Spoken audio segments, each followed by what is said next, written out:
Hello and welcome to the Starts Monday podcast with me, Robin Grainger. Hello. I didn't do one last week. Usual laziness, but also busyness. Actually, no, fuck that. I wasn't lazy. I was busy. Last week was mad, man. I did, I think 8 gigs. So the weekend before I done the stand in Edinburgh. Shout out the Stand Comedy Club. Tickets are available in the link below to my Fringe show this August at the Stand at 16:40 p.m. post meridian. I think that is it post meridian? Anyway, yes, I did the Stand the weekend before. I had the Sunday off, and then on Monday I did the Stand. I headlined Red Raw, which is again like an honour to do. It's a legendary night. Then I did on the Tuesday. So on the Tuesday I woke up and I was like so ill, like sweating, shivering, feverish. And I did COVID tests, negative, stuff like that. Ended up like really hurting my nose because of the amount of COVID tests I did. I was just ramming shit up my nose just everywhere. Just please, I've got a busy week. I don't need this. And yeah. I was ill all day, like feverish, headache, and I was stupidly wore my very fashionable rip and dip. Other jackets are available. Jackets, a puffer jacket, because I've got like 2 jackets. One's a bit too winterized and one's a bit too light. I need like a mid-range. Give me a message, startsmondaypod@gmail.com or on social media with recommendations for like mid-range streetwear jackets. I could just Google it. I'll probably just Google it, but do it anyway. Get some communication going. At Robin_Grainger on Instagram, at Robin Grainger Comedian on Facebook, at Robin Grainger on Twitter and TikTok. Get in touch, my friends. So I wore too cozy a jacket, and it was really sunny, and I forgot to drink water, and I was sweating and shaking. And then I had to go to Glasgow, so I shivered my way on the train and did a gig that I'd never done before at Drygate Brewery for the wonderful Chris Thorburn. Get him on Twitter. He does hilarious videos. He's got an amazing like mashup crossover album called Ho that he did that's really, really funny. I think he's doing a one-off Fringe show. Check him out. He's great and he's a lovely person. Anyway, he runs this gig and it's just lovely, like the personification of lovely. I was on first, trying out some new material ahead of Ed Fringe, and something must happen in your body, like, because I was like so like, no, you just stop, like you're walking to a gig or you just stop what you're doing. So you're doing like the dishes and you just stop and you sort of go,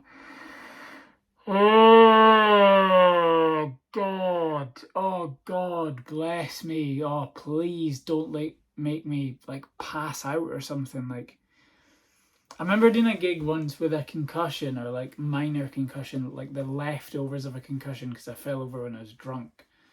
And I had to do it. It was a Red Raw at the Stand and I had to do it. And I did 10 minutes new material because I'm a professional. And that was when I was behind the door waiting to be called on. That's when I was thinking, please, like, don't like I might, like, there's theoretical, like, you're gonna die on stage, which is where material doesn't go well, people don't laugh, whatever. But this is where I was like, I might actually show all the symptoms of actual physical death. Like, what if I just pass out? What else am I going to talk about? The audience are like, is this part of it? Is he doing like a dead bit?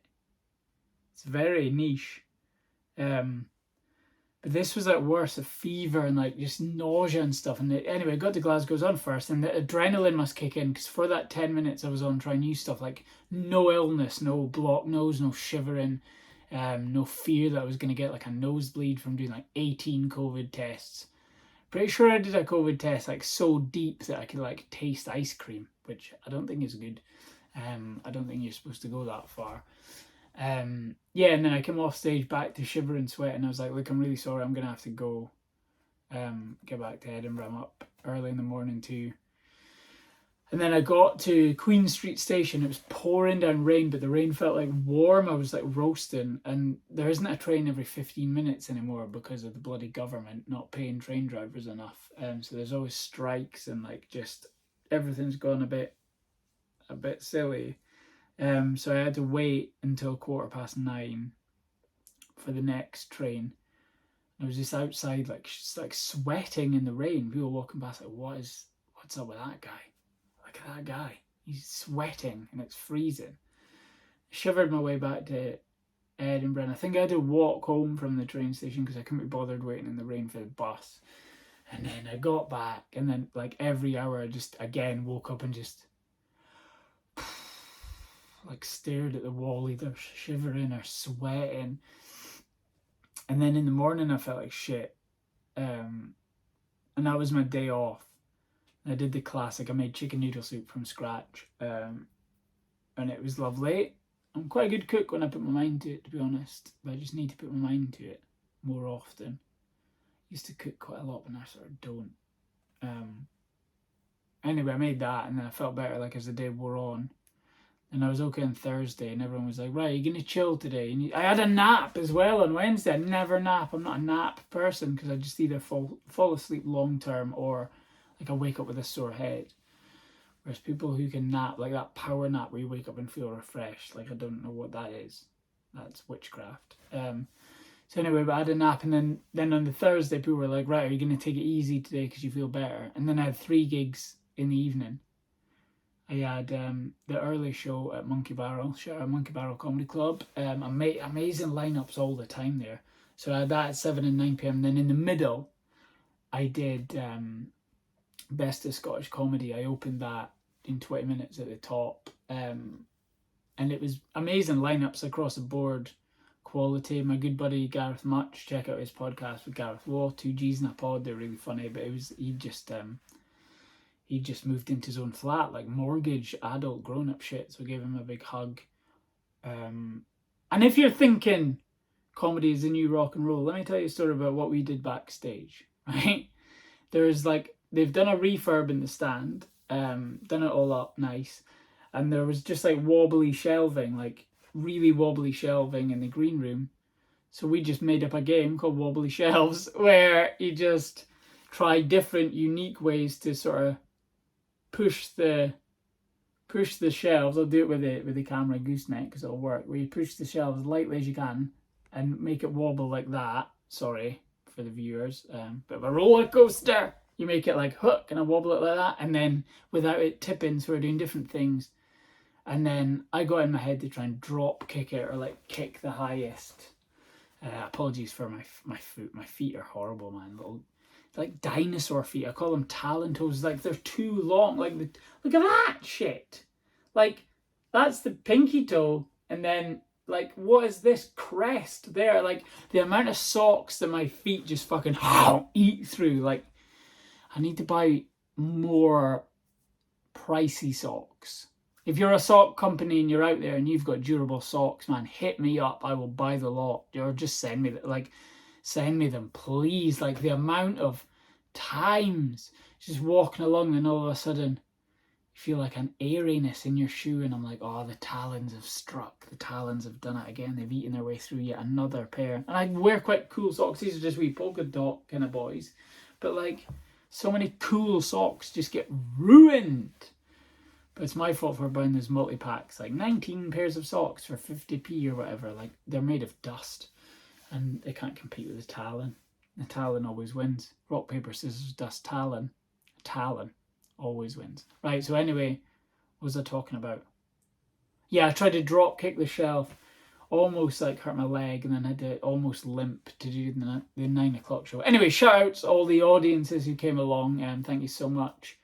And then on the Friday, I went up to Aberdeen and did the beautiful Breakneck Comedy. Shout out Breakneck Comedy and Naz who runs it. It was just incredible. And he asked me to host the gig. Now, I rarely host. Fun fact. I rarely host. Like, it's a different set of skills. Like, there are people who are just consummate hosts. Like, they're just incredible. They create an adventure out of every gig based on audience interaction and stuff like that. And I don't think that's like my strongest skill. So it's a different kind of adrenaline you get when you're going to go host. Because like I've done it like only maybe like 6 times.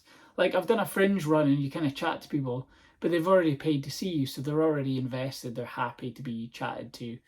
and it's minimal on my part, but like, so I went there, but the week was so busy, so I didn't really get a chance to think about it. And it went amazing. Like, it was just class fun. Like, the night just kind of flowed, and it was sold out, and it was lovely, and everyone did well, and I had a laugh with people, and then introduced like incredible acts. And yeah, it was just fun. And then on the Saturday, I got asked to open for the tour show of one of the acts on the Friday. I've just found grass, like in like, not weed grass, but like actual like shard of grass, like in my jean, like in the turnips of my jeans. I bet the talon is like picked that up on the way and then tucked it in. It's always trying to trick me.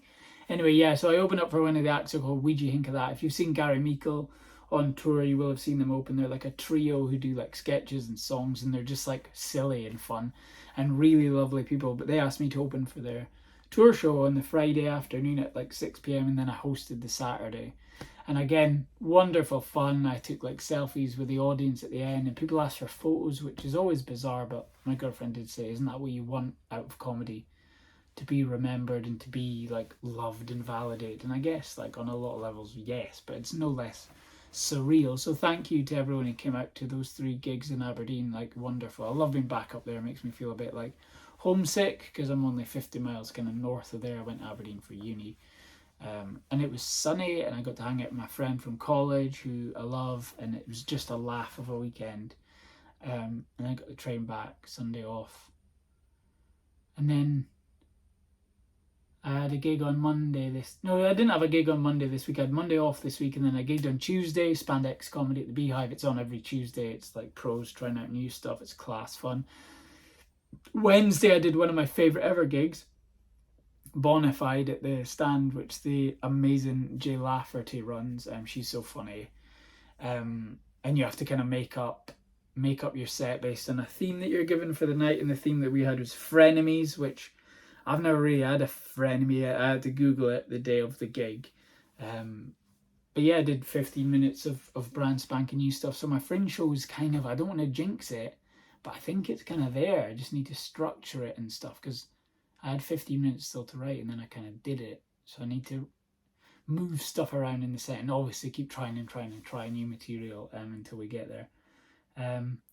So yeah, I did that Wednesday. Then a gig on Thursday at Bar 50 on Cowgate, which is on, I think it's going to be like once a month or something. Blind Tiger, follow them, support that. That's kind of a newer night that needs people in. So support that. And yeah, I did a book swap with the guy who runs that gig. He gave me a book called 3 Men in a Boat, which I'm yet to read. Oh, I just finished. Let's just shout out this now. Like, I've been reading like a motherfucker, basically, like one a week. I'm going to speak about this book in a second. I read this book about different death practices across the world by, I think it's Caitlin Doughty, or Caitlin Doughty, I think her name is. But I swapped that book, that's why I don't have it to hand. I gave it to the guy who runs the gig.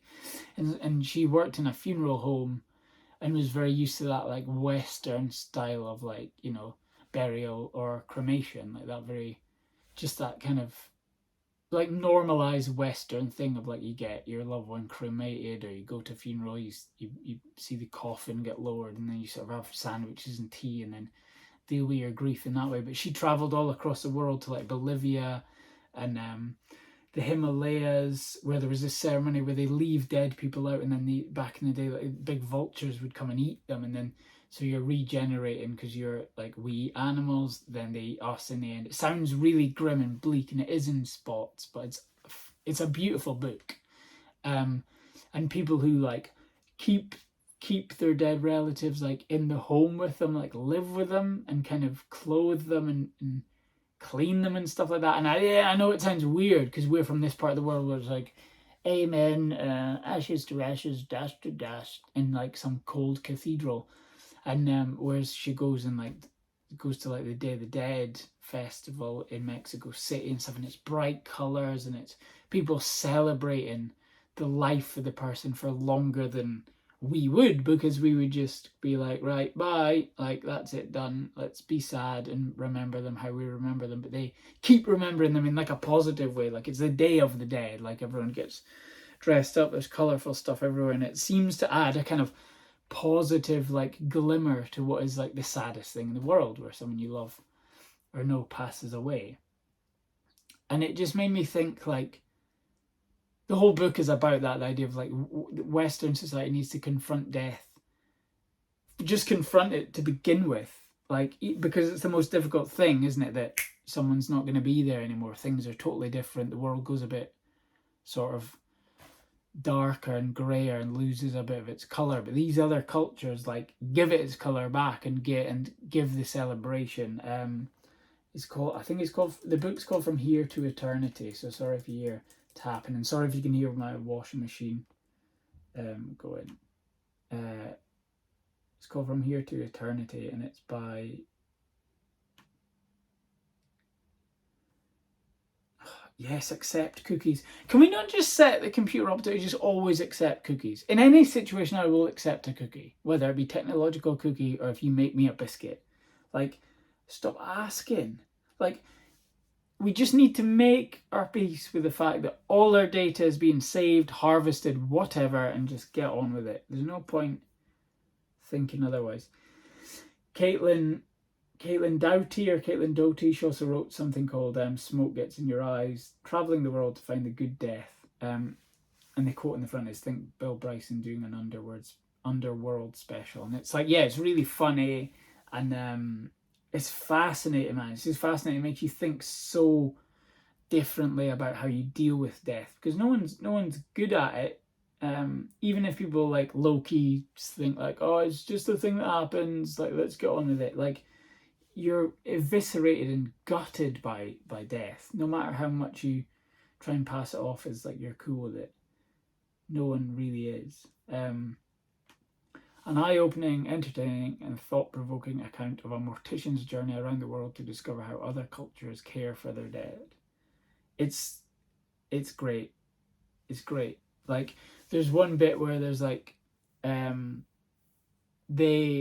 bury the body in compost, and then it becomes compost, so it helps nature and keeps that cycle going. And then like the family members of the person who's passed away can come and get like a bucket of soil and then use it in their garden, keep their garden growing, and keep like it's great. It's like a like biodegradable burial basically. Yeah, it's really moving. Like that says that was from the New York. It's a New York Times bestseller. That was an eye-opening, entertaining quote thing. It's great, and it makes you think totally differently. Because comedians will know about death all the time. Like, that's what it's got. Yeah, I killed the gig. I died in my arse. There's a constant like mortality like thread throughout stand-up of like, oh, you killed it. You destroyed her. Oh, he died on his arse. Look, he absolutely died. And like, everyone's at a bad gig. I remember doing one in like a bowling club when I first started in Dalgety Bay, I think, and like the average age there was like 60. There were like 60-year-olds. And I was doing really young person stuff. I didn't know really what I was doing. And I was on with like amazing. It's like when you're on a good lineup, it's a killer lineup. You know what I mean? It's woven through that, like, this is fleeting. This gig means the world to comics. You gotta kill it or you're gonna die, right? And I was doing this gig, and I used to tell this like story about seeing these laddie guys in a nightclub in Aberdeen called the Priory, and it was free to get in, sticky floors. There was this drink called a Purple Rain where you like snort a bit, ram a bit in your ear, like give someone else a bit to like blow it in your eyes, and then you'd be like blind, and then you set fire to it, and then you down it, and then you think you're cool because you managed it, and it cost a $5, and it made you feel sick and really, really drunk. Now, there was a story about like a stag do or something, and one of the guys had was basically on the floor, and like his mate like mimed like teabagging him, which is the like a sexual act where you kind of squat like crotch wise in someone's face. Disgusting behavior in this nightclub. But like, you know, the bar staff and that, way, what a great bunch of lads. They're going to be great role models. So anyways, a story about this, about stupid male behavior, where, you know what I mean, because I think ladies, when you go on a night out, you kind of look after each other, whereas men just punch each other and like, wait, give him a dead arm, wait, fell down the stairs, put ice in his shoes, wait, you know what I mean? It's horrid. But I was telling this to pensioners, And I remember having to like explain to one of the old people there what I meant. And then they laughed, but like it was awkward. I didn't do very well. I was on first, and like this is how professional I am, man. I still at the end of it promoted my then Fringe show. I was doing like a 2-hander, and I was still like, if you want to come see me in August. I remember one of the other acts on was like, I can't believe you plugged your Fringe show at the end after that. It's mad. But anyway, you know, onwards and upwards. That was a bad one. Another bad one was when I did Tea in the Park. Again, on first, 20 minutes in like a tent of just casualties. Just like, it was like a medical tent. No one goes to a music festival for a comedy. And yeah, it's people just chewing their faces off on various drugs, legal and illegal, and you know, a beach ball going about. There's always a beach ball at a music festival, like usually quite far away from the sea. Music festivals, but there's always a beach ball, isn't there, getting punted about. Anyway, people lying down, sleeping, tweeting, whatever. And I was on first, and it wasn't going very well. It was like a huge tent and like really sparsely populated for like the comedy bit. Because obviously you're at a music festival, you want to go see like Biffy Clyro or whatever, or the Foo Fighters or something. And I remember this guy shouted at me, he went, "Play Wonderwall!" And it got the biggest laugh of the day, I think. All the comics were laughing, I was laughing, the crowd scattered about laughing. One guy was like pissing himself, like not through laughter, just because he was obviously on 17 types of drug. And just needed to go.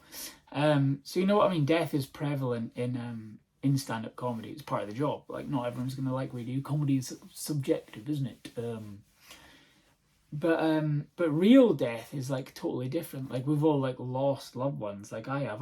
There was a spell in our life as a family where I think it was like in the space of 3 months, like 3 family members died. And it's like, that's just funeral after funeral, and it doesn't matter whether you're going in like a suit, all like, you know, black outfit, suited up, or whether it's one of those you can wear bright colors, which is more cheerful. Like, wear what makes you comfortable in any life, any type of life, let alone funeral. But like yeah, and it was very much like burial or cremation. It wasn't like this celebrated like woohoo kind of thing. It was just very kind of very polite, very British, sort of heads bowed, kind of crying type thing.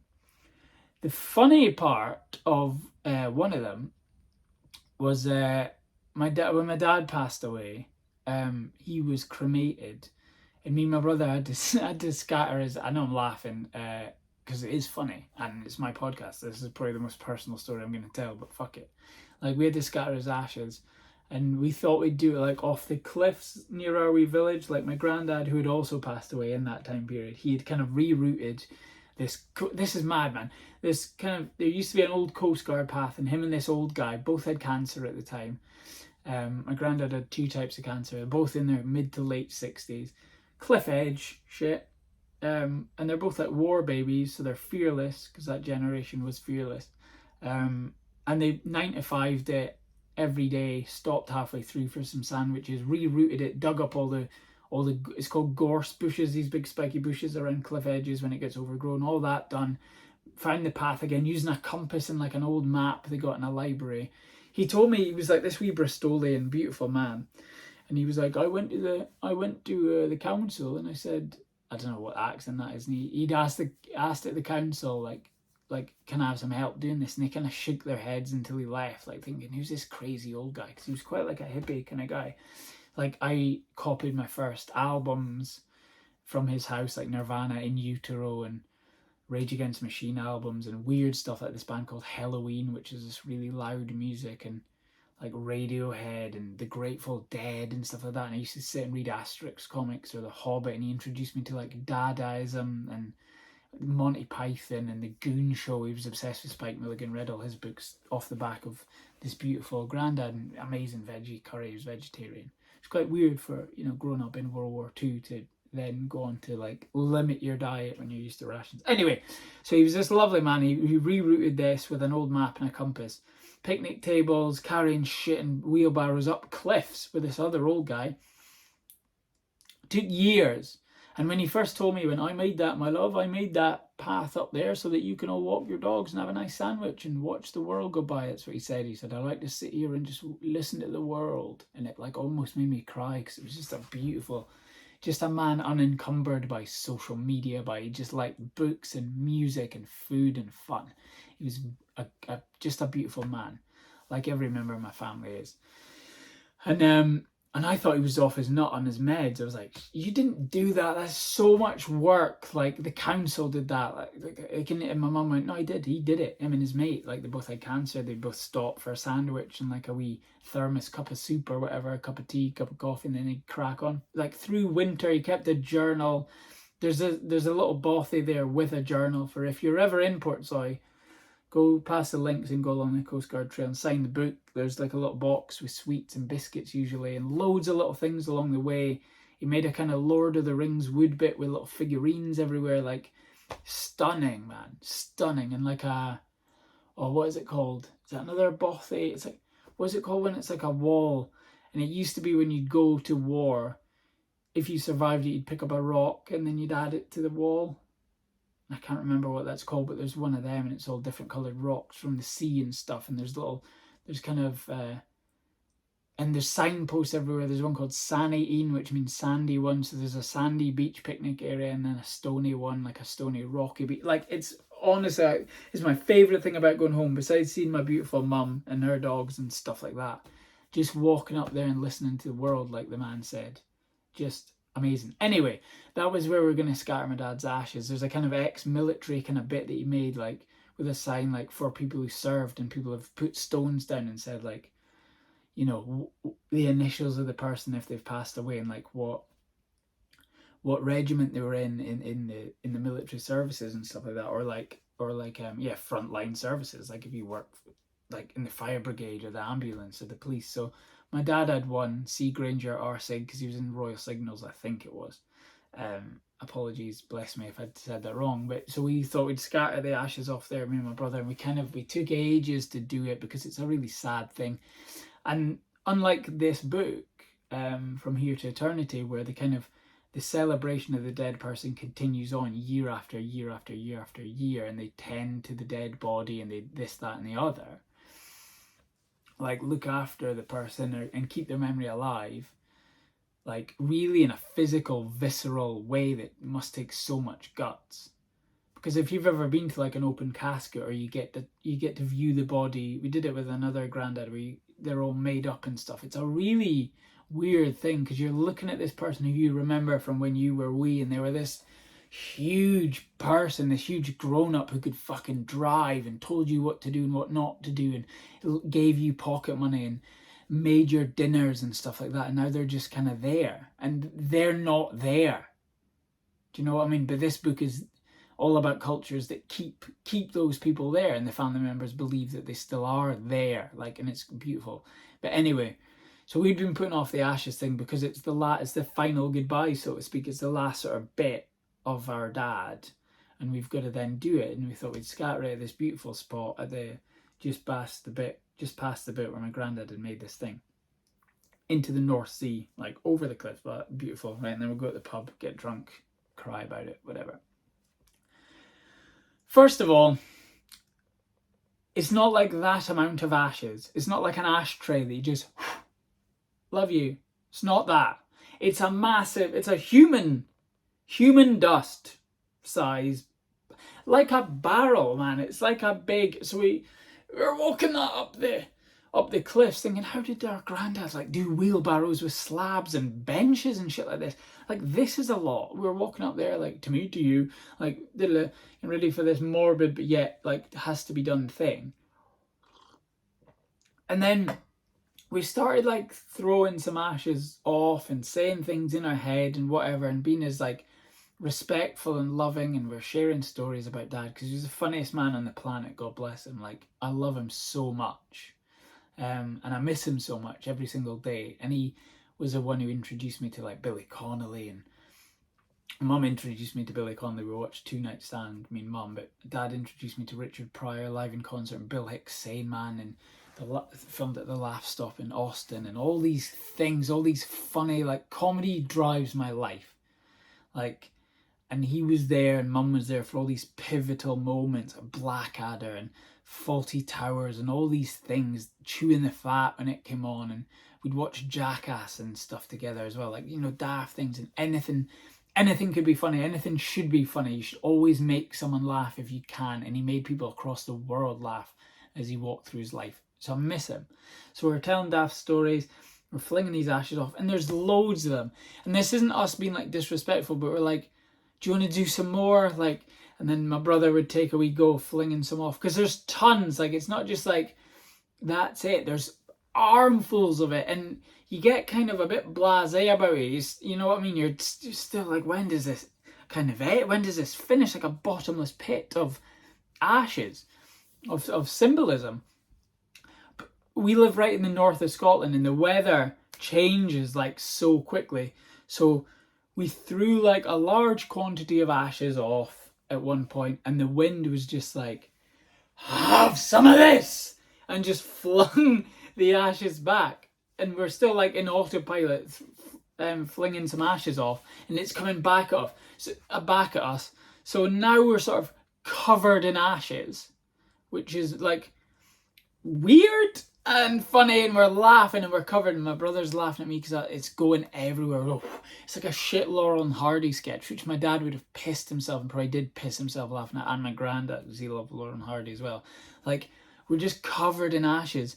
And then we get the whole barrel of ashes off the cliff and say love you again and all that, and then we traipse down, like you can almost hear the Laurel and Hardy music in the background, and we walk down, we're just covered in white ashes, like looked like we've either had like the maddest coke party on the cliffs ever. It's what we would have wanted. Way like or someone's happened, and it was just the weather, Scottish weather, the wind by the sea just flung all this back, so we're walking down just covered in ashes. To be honest, he's scattered across like a 2-mile coastal radius. He'd love that.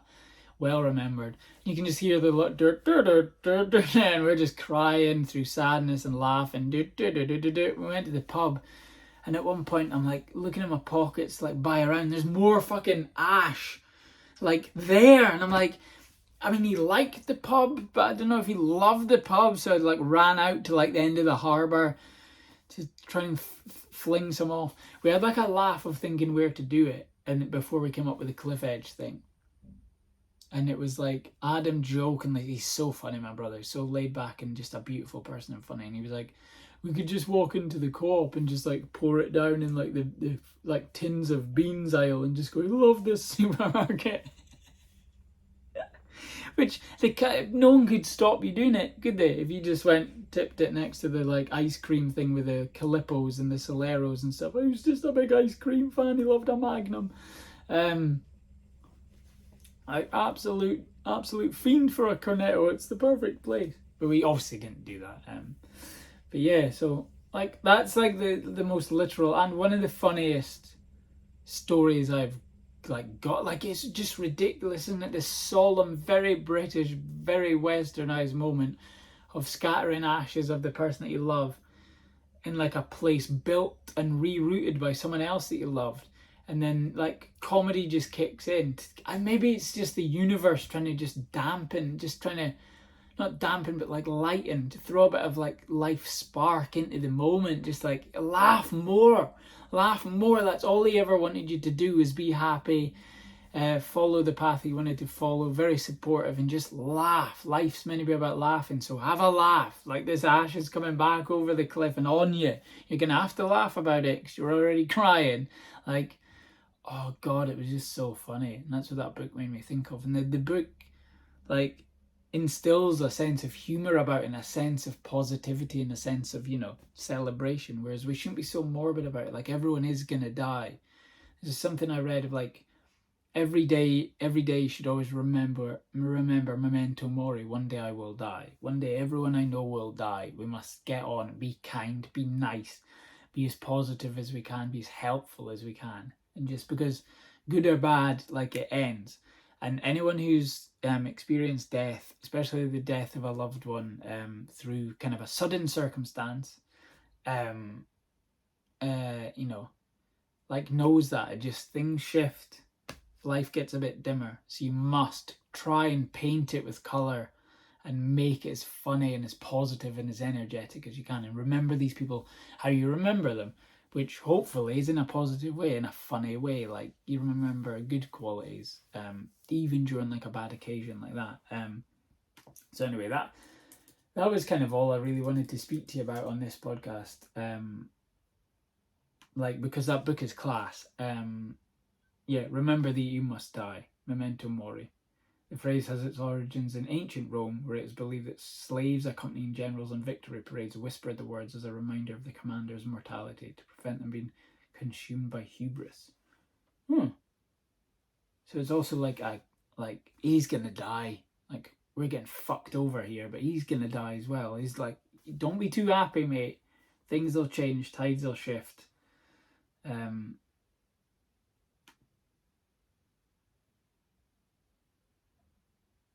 Yeah, and now it's used kind of in a reminder of the inevitability of death in order to live a good life.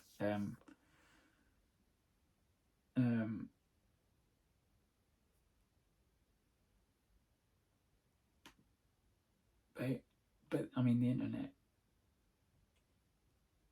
might be lying.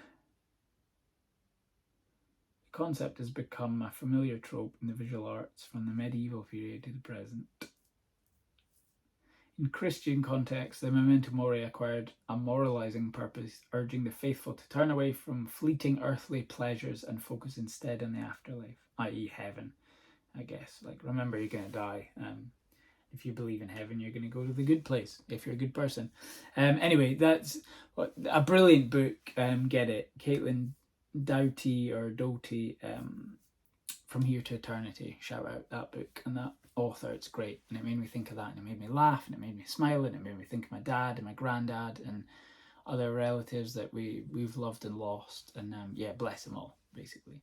Another book that I read after that book is, again, man, shout out to Sean Thor Conroe, man. I'm listening to his podcast, One Story Pod, and like his guest appearances on podcasts, and he always refers to like just brilliant books. Like, I've just been running through them all that he mentions, and he mentions he's on a podcast there speak about slang, because his book Fuckboy is like, there's a lot of like SoundCloud rapper slang, so to speak, and kind of, you know, tech speak and stuff like that in it. It's an incredible book. Read it if you can. Fuckboy. But they speak about slang, and he references an author called Gabriel Kraus, who wrote a book called Who They Was, and it's in slang. It's about inner city London, and it was longlisted for the Booker Prize in 2020.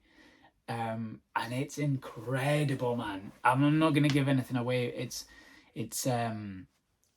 just gets you, man. Like, the first page, you're like, you're in this life that the narrator tells. And the way that he writes is brilliant, and it's like a high-speed book, and you're just in it until it ends, and you kind of don't want it to end. And that's my favourite book, where you look forward to sitting on a bus and opening it and reading it and getting back to it, and you have to get off a bus and change bus. Or like, I read it on the train back from Aberdeen. It was just 2.5 hours of like just greatness, just reading this book. So shout out Gabriel Kraus. Who They Was is the name of the book, and you have to read it. It's just great. And yeah, shout out Sean Thor Conroe, who mentioned it.